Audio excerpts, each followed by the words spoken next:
In today's video, I'm going to teach you how to connect Calendly to Make.com. We'll walk through this from inside Make, so start by opening your Make.com account and heading to your main dashboard. Once you're logged in, look over to the vertical menu on the left-hand side of the screen. Find and click on the option called Scenarios. This is where you build automations in Make, and it's where we'll create the connection with Calendly. On the Scenarios page, look for the button that says Create a Scenario and click it. This opens a blank canvas where you can add apps and modules. In the search box that appears, start typing Calendly. If you see Calendly displayed in the list of apps, simply click it to select it. This tells Make that you want Calendly to be part of this automation. Next, you'll be prompted to choose a Calendly module. For this tutorial, select the option called Watch Events, or another module if you already know exactly what you need.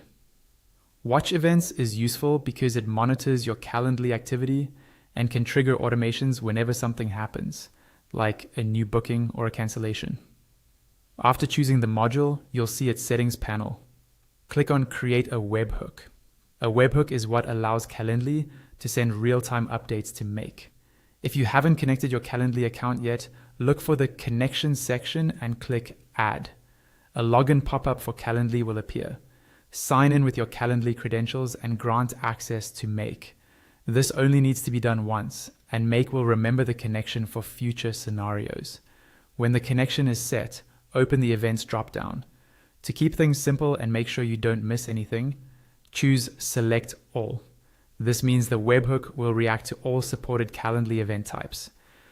Now, scroll to the part that mentions organization and user URIs. Open the dropdown that says something like Enter an organization and user URI, then choose Select from the list. First, click on the organization URI dropdown and pick the organization that appears. Then click on the user URI dropdown and select your user account. Once everything is selected and looks correct, click Save. Your Calendly webhook is now configured in Make, and your scenario is ready for you to continue building whatever automation you need on top of that connection.